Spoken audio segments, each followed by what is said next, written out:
Hi, everyone. Welcome to Spill the Tea Radio, where we interview awesome singer-songwriters and those who influence their lives. Spill the Tea Radio explores the journey, creativity, and inspiration behind the songs. My next guest entered the radio business as a 17-year-old high school student. His resume includes music director, voiceover artist, author, and singer-songwriter. He has 3 live albums to his credit. Live Through This from 2011, Signs from 2013, and the Puckhogs from 2018. He gained national exposure as co-writer of For the Love of the Game, which was the first runner-up in the national 2013-2014 CBC Hockey Night in Canada Song Quest. Oh, and did I mention? He's the author of Heartstrings, First Guitars, a wonderful book. So, let's spill the tea with Sean Barrette. Sean, thanks for being with us. David, it is absolutely my pleasure. Thank you for having me on. Let's talk about this book that you wrote first.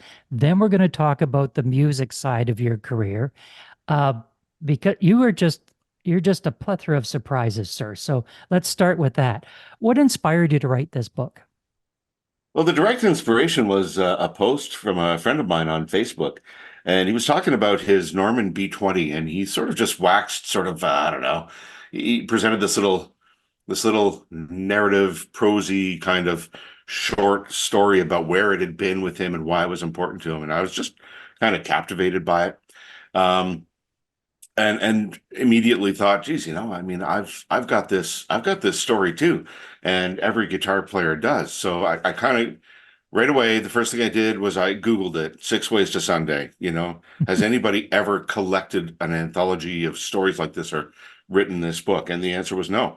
So then I got in touch with Liam. His name's Liam Ennis, and I said, Liam, are you okay if I do this? If I just take this ball and run with it? And he said, well, absolutely, be my guest. So this was depths of the pandemic, February 2021. And I thought, well, I'll start small with people that I know, who I've recorded with, who I've played with, friends that I've known through the radio industry, that kind of thing. And I thought it would be mostly a local flavored book. I'm in Sudbury, Ontario. It would kind of be a local book. And maybe I would get the local publishing house to put it out. And I might sprinkle in some of the artists who are of, somewhat higher stature, who I know for various reasons. So Tom Wilson being somebody who's an acquaintance of mine, Ron Hawkins from Lowest to the Low. There were going to be a few people. And that was the original genesis of it.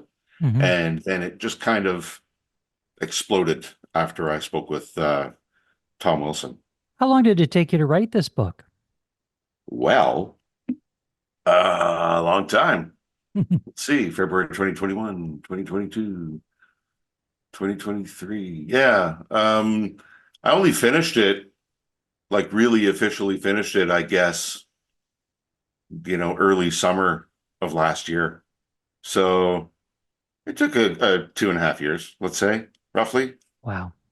Yeah. But there were stops and starts, right? Like, I mean, I'm doing these all of these artistic projects kind of off the side of my desk, so to speak. I have to have a day job, just like most people. And so I, sort of get going on it, and then other things would happen. Life would get in the way, work would get in the way, that kind of thing. But there were people who encouraged me to keep on going all through the thing. And I was also diagnosed just September before last with ADHD, which made a lot of things about my life make sense. Wow. So I mean, there's just been a couple of things like that to sort of surmount. Let's talk about the music side of your life. You participated in a competition. CBC started a competition for a new song, and you rose to the level out of 1,000 submissions. You ended up with the silver medal in this Olympic game of song selection. How did you get Yeah. involved with this? Well, my friend Chris LeBlanc, who's also in the book, he and I have written dozens of songs together. And he's a good friend, and he just approached me. He texted me, I think. He's like, "Hey, CBC's got this song contest. I think we should get in on it and give it a go." And I was actually really skeptical at first. I was like, "Well, I don't know, you know, really." I just at that time I had just released my CD signs, and I was busy working that. Uh, I thought this might be a distraction, and it was. It was. It's a bit of a cautionary tale too. But anyway, it was a lot of fun. And he said, "Well, Brent's going to be in on it. Brent Wahlberg, who's his brother-in-law, and Brent and I have been friends for years." So I was like, "Okay, yeah, let's do it. Let's have a bit of fun with it." I think it was Chris. He had sort of like the seed of an idea, and we knocked out the song like really fast via text to him back and forth. And then Brent put some nice finishing touches on it. The whole idea was that we would all have touched it as songwriters, and we went into the studio, we recorded it, we sent it out, and thought that'll be the end of that. But fun little song to do, and it just kind of went and went and went, and we came completely out of left field. Like we saw some of the people who were involved in this contest, and we're like, "Wow, you know, this isn't going anywhere." But people really supported it, really got behind us. Yeah. And then first runner up, which was amazing. In fact, it was kind of the best possible outcome in a way, because winning sounded like a lot of work, but second place was pretty good. What is your favorite song to perform? Hmm. Hmm. Hmm. Hmm. Hmm. It's a good question. And I don't know that I have a great answer. Okay, that's not necessarily true. Okay, so now that I've thought about it for a half a second, I'm gonna say the title track from the first album, "Live Through This." What else are you gonna do? Because that one's just a really straightforward, 3 chord with a minor strummer with a pretty cool hook and a fun bridge. And I can put a lot of energy into it because it's only like 3 minutes long, so it doesn't exhaust me. It's not complicated to play, and it's a lot of fun. It's a lot of fun, and brings some of like probably my favorite song ever is the Waterboys Fisherman's Blues. And I wear my influences on my sleeve with my songwriting. So the woohoo-hoos in my song are very reminiscent of, if not completely stolen from, the woohoos in Fisherman's Blues. And Mike Scott is welcome to sue me if you'd like. That would be okay. I would be quite chuffed to say, "Hey man, I got sued by the Waterboys." Does that go down in the same category as even bad publicity is good publicity? I guess a little bit. To me, it would just mean they heard my song. Wonderful. Let's get into one of the songs that Sean wrote. It's the song that is the silver medalist in the Olympic Games of the CBC Song Contest from 2013, 2014. Let's take a listen to singer-songwriter Sean Barrette and his song, "For the Love of the Game." Played since we were just kids, just what everybody did. Got a stick, grabbed a puck, all part of growing up. Nothing's changed for our love of the game.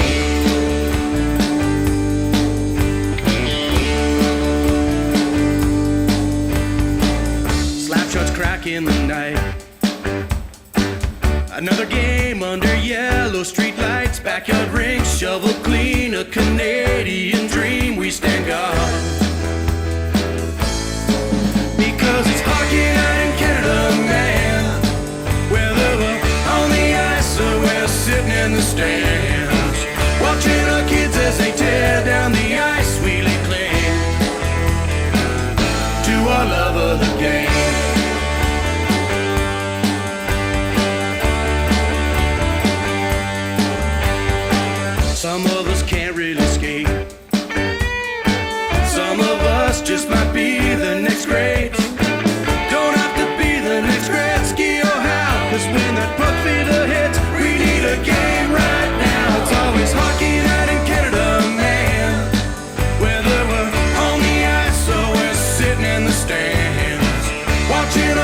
as they tear down the ice, chirping the ref when a call isn't right. It's always hockey night in Canada, man.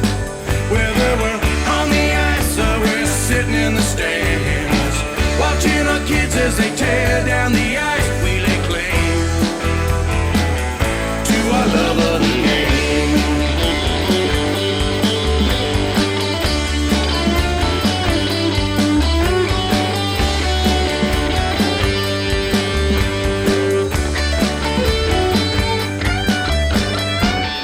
It's played around the world today. It's our game, no one can take that away. Where there's ice, you're gonna hear us say we're Canadian, eh? So come on, let's play hockey night in Canada, man. Whether we're on the ice or we're sitting in the stands, watching our kids as they tear down the ice, tripping the ref if the call isn't right. It's always hockey night in Canada, man. Whether we're on the ice or we're sitting in the stands, watching our kids as they tear down the ice, we lay claim to our love of the game. Hockey night in Canada, man. It's always hockey night in Canada, man. It's always hockey night in Canada, man. It's always hockey night in Canada, man. It's always hockey night in Canada, man. It's always hockey night in Canada, man. It's always That was For the Love of the Game by Sean Barrette. Sean, you had so many songs that I could have slotted into this spot that that I really love that song that you did with Adam Glass. One of my favorites, which is Flip Flops and Wobbly Pops. So many songs we could have slotted in here, but this one I thought was particularly interesting because of the great story that's behind it. What was the inspiration to write this song? You mentioned about the competition side of it, but what was the thought process when your bandmate came to you and said, "Hey, let's get into this competition. Let's write this song." What creative juices started to flow? You know, what happens is in the antiquities of time, and I have a very old model of hard drive. Some of the things that I knew at one point get pushed out by new things that I know now. So I'm trying to remember, and I probably won't be able to, who brought the actual sort of seed of the idea. I'm going to credit LeBlanc for that. And if you want to talk about long-suffering Leafs fan, by the way, so like Chris, like he lives and breathes hockey and the Leafs, unfortunately. So like this is a man who's, fortunes rise and fall with the team. So I'm deferential to Chris when it comes to hockey and knowledge of hockey. But I played hockey as a kid. I've had a kid in hockey. There's lots of that sort of common experience, I think. So we just sort of brought that, I think, to the song. I forget who came up with For the Love of the Game. Might have been me, might have been him. And it's just really kind of a narrative of those common core experiences that can speak to being Canadian. There's a lot of new Canadians who might be playing cricket over in the park, or a lot of soccer happening and stuff like that. But definitely growing up, hockey was ever present. And I think we just tried to funnel that into the story. So, Brent talking basically about, homemade rinks and just that pride that you kind of feel like, I mean, even as sort of I would say a sort of milquetoast hockey fan at this point. I don't spend a lot of, I still enjoy ribbing American friends about how it's, a much better, tougher game than football, let's say. And I think we tried to bring that all to the table and managed to craft a pretty successful piece of Canadiana. We even managed to throw in an A in there. We're Canadian A, so come on, let's play. What's coming up for Sean Barrette? What other projects are you working on? You mentioned maybe a volume 2 of Heartstrings. Any other singing, songwriting collaborations in the works? Well, like I said, there might be a collaboration on one of my songs. There will be the release of one of my songs, sung by Steph, on his upcoming album. So that's kind of fun from a music standpoint. I haven't discounted there being some songwriting or new recordings. I might do it differently. I might not. So I don't know. I think I'm going to keep following this star for sure. Volume 2 is going to happen, and then we'll see where it goes from there. And we have been in conversation with Sean Barrette. Sean, thanks so much for being with us. Hey, thank you, man. I appreciate it.